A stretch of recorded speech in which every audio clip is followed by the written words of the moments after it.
India, you were so into this, and you could tell with your enthusiasm and your excitement. This is from 2011 to 2018.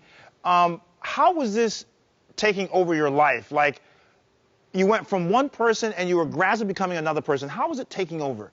I went into this when I was 19 years old, so very young. And what I didn't realize was that I was being systematically groomed towards something that would happen later on, almost 5 years later. Mm-hmm. So when I first joined, I didn't really see anything bad. I actually thought it was pretty fine. I had friends there, relationships. I was learning about myself. Nothing strikes me as dangerous. Sure, there were things I didn't like, but it wasn't until later that things got more aggressive within DOS, the secret sorority underneath Nxivm. Can I just add something? The way these groups work is in the beginning they do something called love bombing. They're like your instant best friends. Right. Very and flattering. they build you up, they make you feel very special, they draw you in. They invite you to do all sorts of activities, right? It becomes your family, your community. It's very seductive. It's not until way down the line that they start then to criticize, to break you down. So the whole, it is a slow drip. So they form this group. So this thing is amazing in a negative way, in an evil way. They form all these different groups. So you're part of this Jeunesse group, and then you go to DOS. And DOS is this really elite group of women, but it's really a master and a slave relationship. India, explain that. We were told that it was supposed to be this elite coaching, like executive coaching from women to women, exclusively women helping women grow.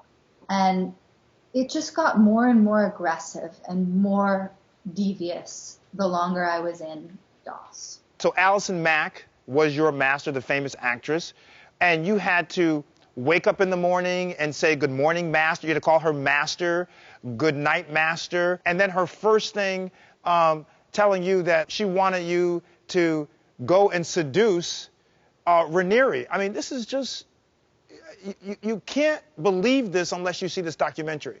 I know. It was shocking to me how much he used these valued ideas and turned it into something so awful, like completely butchered feminism for me. And yeah, it is shocking. And I think that's why I wanted it to be shown that way in the documentary, because I wanted people to see it for what it is and not just a quick headline like cult girl, sex slave, slave and master. All of these things to me just kind of abbreviate and diminish really what was really going on. And I think the more that we share and discuss these types of things, even though they're difficult and uncomfortable, maybe we can avoid them. Yeah, so, and you know, I got to tell you, when she put you on a 500-calorie diet because she wanted you to go back to 106 pounds, and you said, man, I don't know if I've been that since I was 12 years old, but the mental manipulation to do that to you and to punish you if you were bad. And then, I mean, the idea was if you don't hit it, your weight target, it's going to be a problem. And then to find out that the reason why they were putting on that was because Keith Raniere, which they said was not part of this group, actually liked a certain physical habitus in women and girls.